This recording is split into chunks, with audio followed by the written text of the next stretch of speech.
that poncho for a month at least. I haven't the slightest idea how it got burned or wound up out in the fire temple, and Liz says the same. Dann, wo waren Sie Dienstagnacht zwischen 9 und 10 Uhr? Well, we had another fight.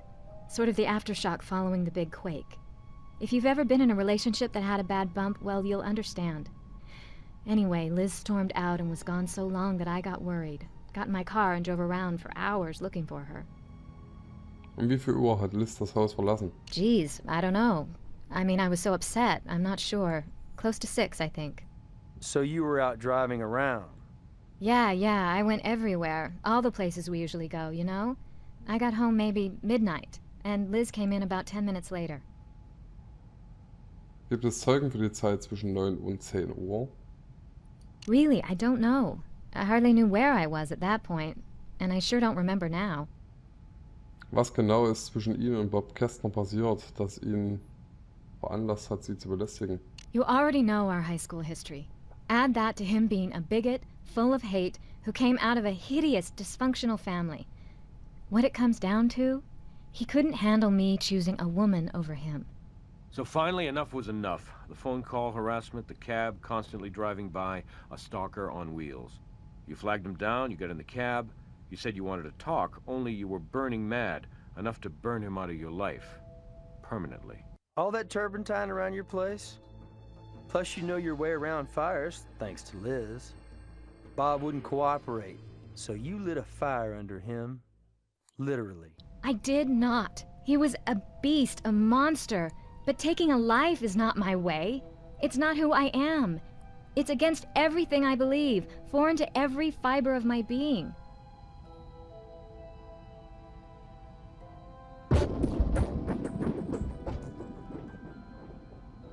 Wie würden Sie die Beziehung zwischen Liz und Ed beschreiben? What relationship? He was just this freak passing through who stopped long enough to help us with our art project and, you know, put up flyers and stuff. So you didn't know things had gotten hot and heavy between them? Behind your back? You make it sound like an affair. All it was a night where things got out of hand is all. Liz and that freak got together one time. One time. He got her drunk and laid a smooth line on her and anyway, that happened Saturday night. And I saw them together. And Liz and me, we had this big knockdown drag-out.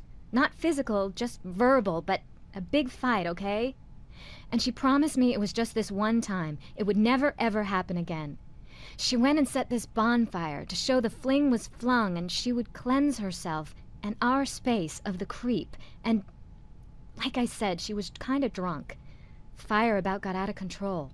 Anyway, Ed crawls out of his hole somewhere and tries to pitch in. With stopping the fire, Liz starts screaming at him and he books it. Never came back. She was crying and I was crying. Not that any of this is any of your business. Well, we got the fire out at least. Neighbor's fence a little worse for the wear. That's all I have to say for now.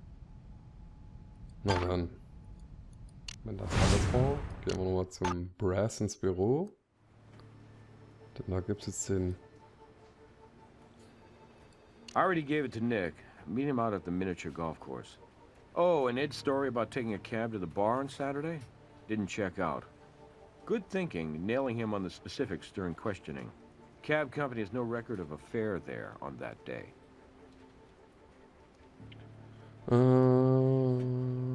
Nee. Ich fahre erstmal zum Tatort und dann spreche ich nochmal mit Ed. Auf zum Minigolfplatz.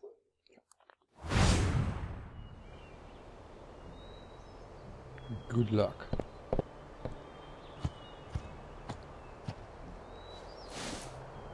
Hey, partner.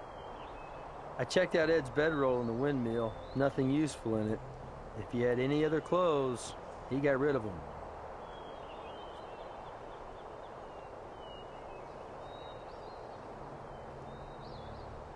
So. Das Licht kommt noch nicht ran, ne? Machen wir ja rein.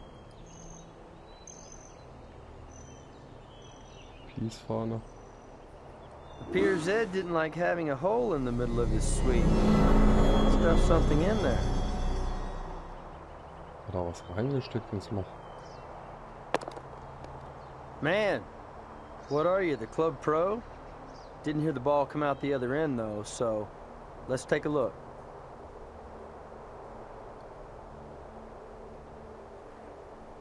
So, was haben wir hier noch? Gründlichkeitspunkt.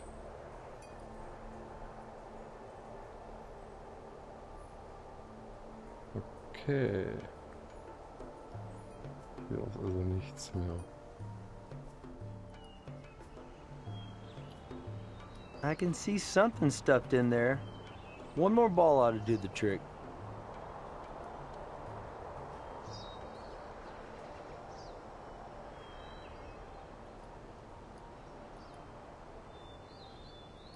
Wieso komme ich jetzt hier nicht ran?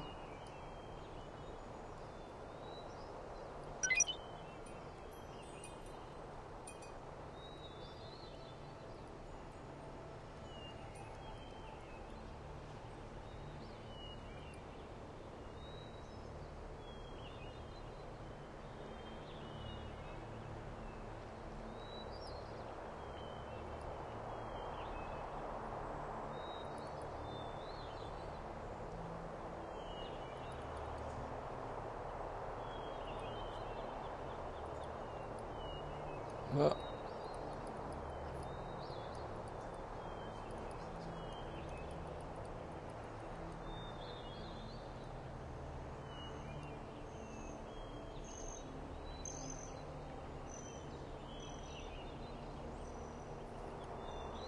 Boah, was ist denn das?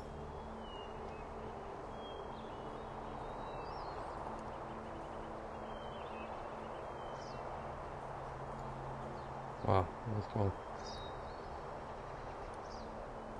Noch ein Ball. Hole in one, or maybe one more in the hole. Ah, alles klar. If they had MVPs in miniature golf, you'd be it, Slick. That's a tightly rolled, rubber-banded wad of money that was stuffed down there in Ed's little bank.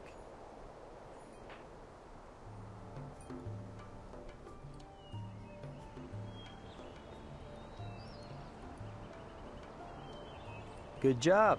This area is clean.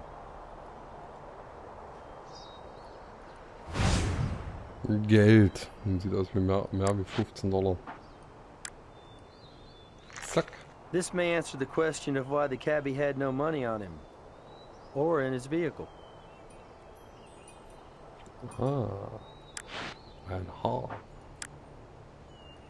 Zack. Haar von Geldrolle. Gut. Das wär's. Auf ins Labor.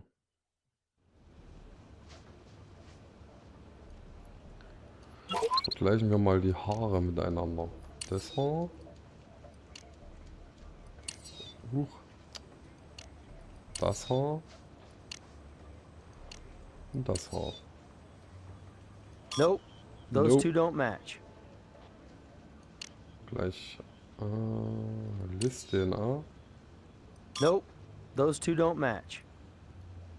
Scheiße. Gleich A. Das Haar. Gesammelte Beweise. Deborahs. Passt nicht.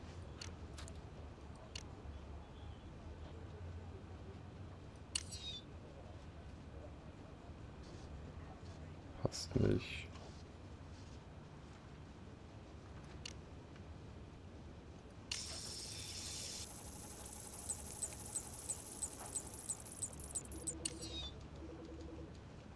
Nope. Those two don't match.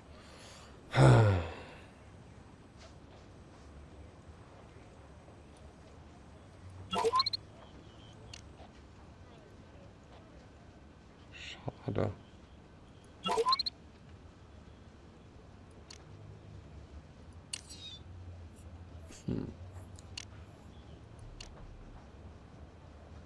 DNA des Opfers. Machen wir mal so. Mensch, also manchmal. The hair with the money belonged to our Vic. Of course, he was bald, so I don't even want to know where this hair came from.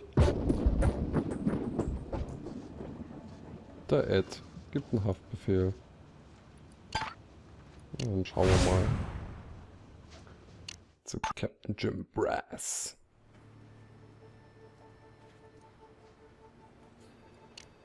Ed Danville. Better golf score than I've seen in a while. Think we should have another chat with freeborn Edsel, don't you?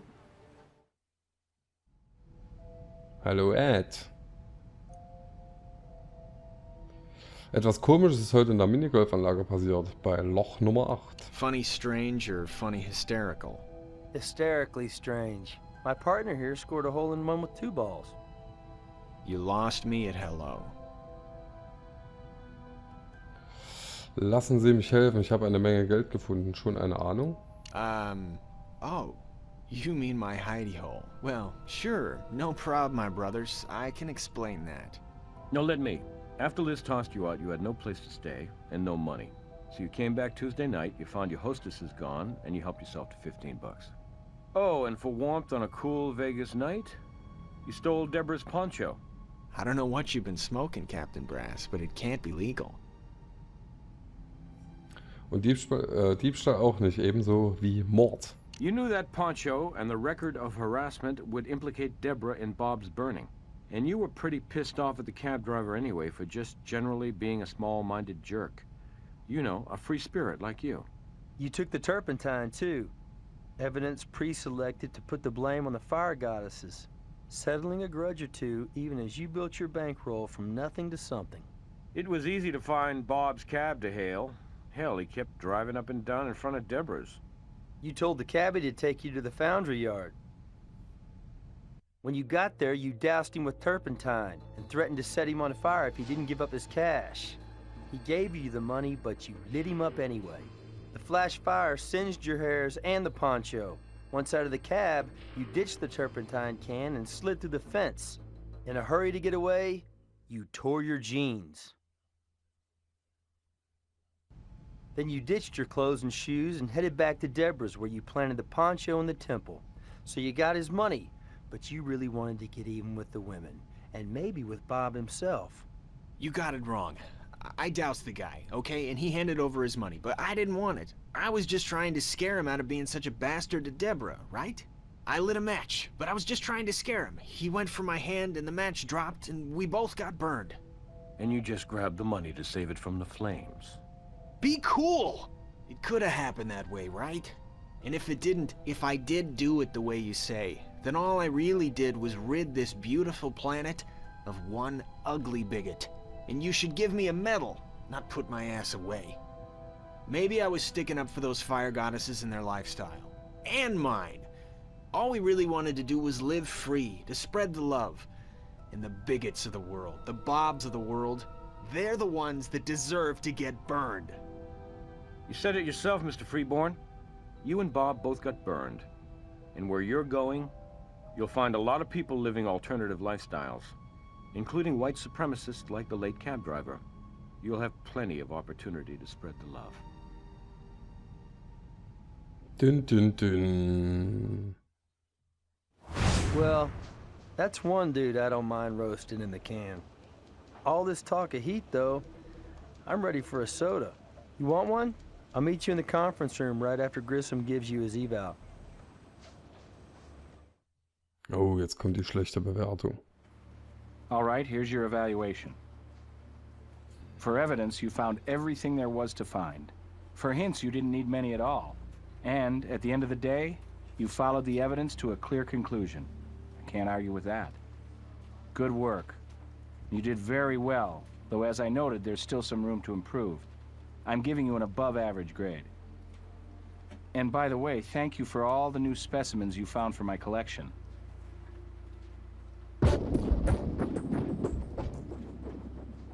Bonusgegenstand bekommen. Das war Fall Nummer 1. Und damit sage ich vielen Dank fürs Zuschauen. Das war CSI. Mit mir, dem Kevin, der erste Fall abgeschlossen. Ich hoffe, wir sehen uns dann im zweiten Fall wieder. Bis dann, euer Kevin. Tschüss.